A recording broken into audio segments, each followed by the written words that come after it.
So one of the cool things that kind of happens in the online world is you make friends with folks, and then eventually you might get a chance to meet them in person. And I had that opportunity today when I actually met my friend Amy F. for the first time in real life.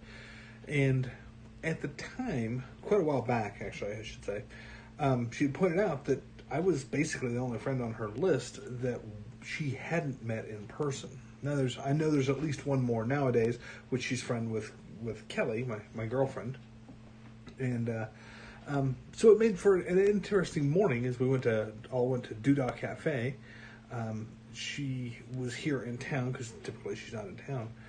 She was here in town, so she had thrown up a call for friends saying, "Hey, anybody who wants to meet up in person, holler, and we'll meet up at Doodah Diner."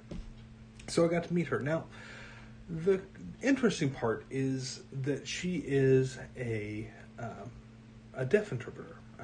She does ASL and cued speech, which I really don't know much about cued speech. I looked it up just enough to know what it was, but I know nothing of the actual intricacies of it or anything else. Anyways, so a lot of her friends are things like interpreters or deaf.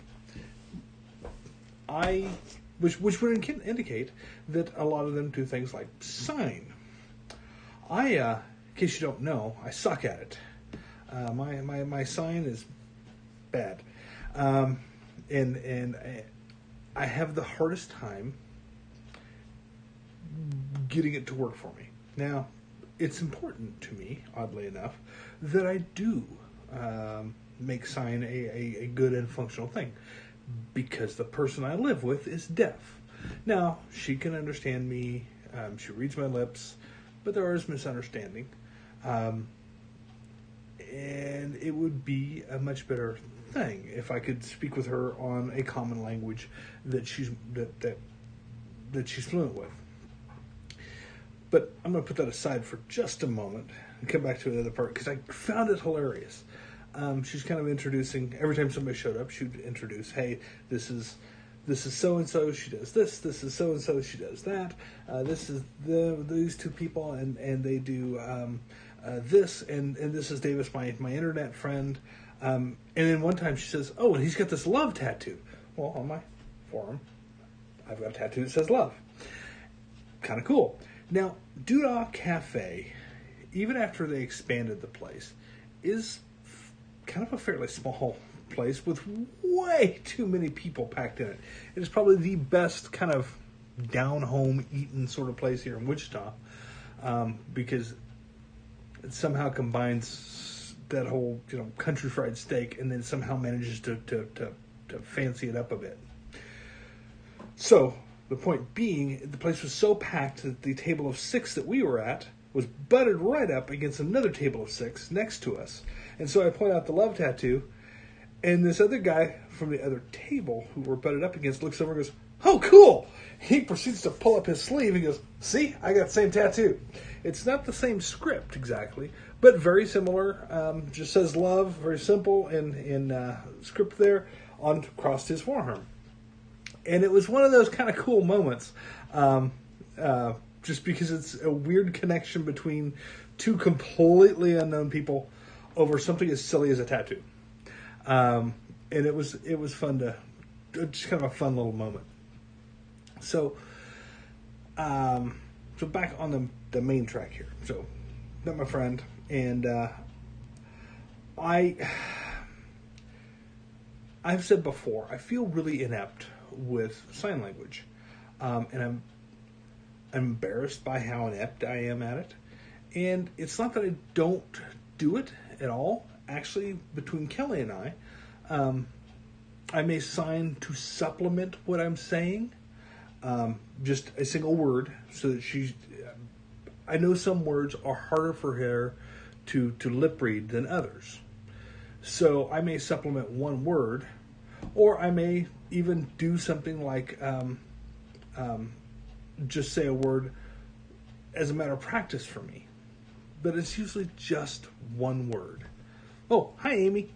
I mentioned Amy F., and she's actually watching the video right now as I'm live. So it's really just a matter of, it's not that I'm too dumb to do sign. It's just I don't practice enough. And I don't find myself in a setting where I'm forcing myself to practice. I learned Chinese for a while, and my Chinese is horrible at this point. Not because I sat in a classroom and learned Chinese. I was in China, and if I wanted to go out on the street and buy a sweet potato, I could point and grunt and hold up cash, or I could learn some of the language. And so I learned some of the language. And I even learned some tactics to deal with purchasing things in China.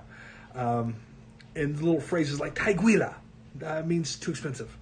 And usually when folks were negotiating, if they didn't speak Chinese, they do things like pull out a calculator. This is pre-smartphone days, by the way. This is late 90s.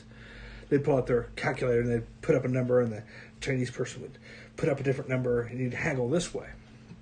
Well, I figured out that the great tactic for dealing with it was to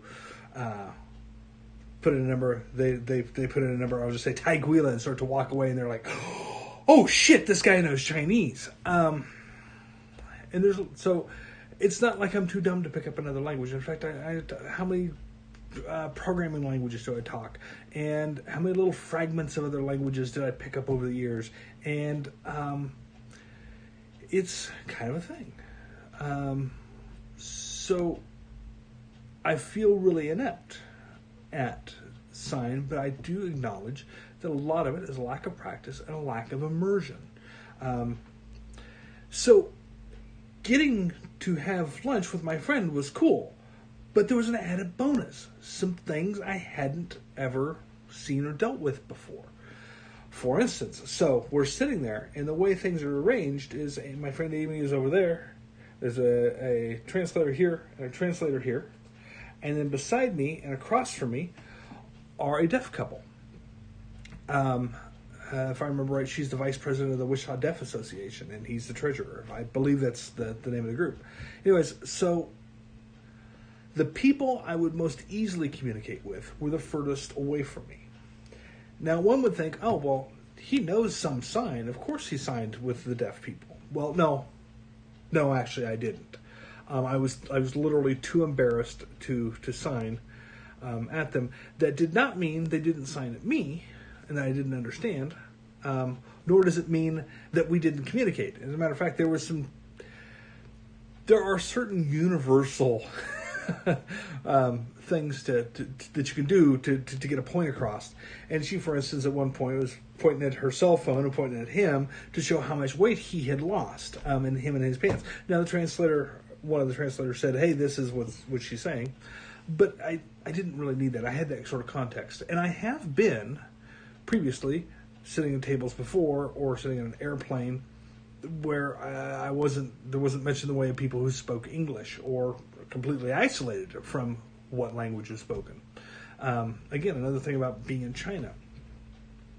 So, but I got to watch the inverse of this too.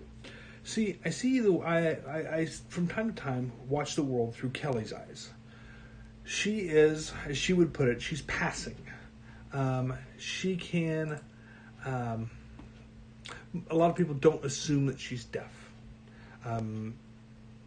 Maybe hard of hearing at times, but they don't make the automatic assumption, oh, this is a deaf person. And she doesn't, when she speaks, they assume that she's got an odd accent, not that she's deaf. So I see the world through her eyes, and the advantage to me is that over time I've learned where the gap is for her, and sometimes step in and, hey, oh, so what she's asking is, or hey, hun, what she was saying was, in very simple terms, and help her communicate. With these two, I got to see something I never had seen before, because she can always speak as a person. These two folks, it was different. They don't speak English, they speak ASL. That's their primary language. So when it came time for them to order lunch, for instance, or breakfast, there was a lot of pointing at the menu. And when the first waitress that we had, picked up on this and did okay. But there was a couple of times where other waitresses come by, other waitstaff come by, and one asked the man whose name escapes me. I think it's Dan, but I'm not sure. I can't remember. Asked what he was drinking, and he's like, and somebody else stepped in and said Coke, but it was I should have Diet Coke, but anyways, the point being, somebody else had to answer for him. He didn't have a way of doing that because he didn't even have the menu, because they took the menu away. So it was interesting to see how the world has to adapt, how they have to adapt to the world, I should say, not how the world adapts to them. In fact, the world, the point of the story is the world doesn't adapt to them at all, and it's interesting to see that they don't get really any help. Not in circumstances like that, at least. Now, I don't know what their day-to-day life is, of course, and I don't know how prevalent is it to have somebody who speaks sign on staff at a restaurant or places like that. It definitely left me with a lot of questions, but it also left me with the feeling that really that I'm kind of failing. See, I should have been able to have a conversation with them, and I'll admit I'm not that great. I was watching these conversations happening, and I'm picking up every third word. But honestly, if you pick up every third word in a conversation, you're usually close enough that you've got the context of what's going on. I can't speak fluent Chinese, but I can pick out enough words out of a Chinese movie and watch the context to know what's going on. So it's communicating this way. It would be similar to that. Now, I didn't try and sign back. I couldn't bring myself to do it because I was too embarrassed. And I just, my ineptitude at sign is so bad. So it makes me wonder, maybe one of the things I should do, because I've said, when I'm done doing one of these videos, that my next thing will be to sit down and do the words. The words have gone. There's a word for it. It's words at the bottom of the screen. Man. Yep, word's gone. Sorry. Subtitles. Subtitles is the word I'm looking for. Do the subtitles. The ones that appear right here. Anyways, to do the subtitles. But maybe what I should do is something like really radical. After I do a video, do a second one and try and do it in sign. See how close I can get. Thank you. Yeah, I finally figured out the words. Captions. Captions with a word, not subtitles. Subtitles is similar. But anyways, maybe I should try and do it in doing these videos of doing a second one in sign and see how close I can get. And if I... Just like Selfie a Day served more than one purpose, so do these videos. There are certain skills that I have gotten bad about, and I want to improve them. My ability on video, for instance, has gotten worse. I hem and haw a lot more. I click a lot more. Some of the stuff that I had gotten out of the habit of doing. Ums are a great example of that. I can think on my feet and speak off cuff very well most of the time. Now, putting myself in front of a video, I have a hard time with it. Well, part of why I'm doing this is so that I can improve those skills. And I can go back and look at my video and go, oh, I see one of the things I'm doing right now.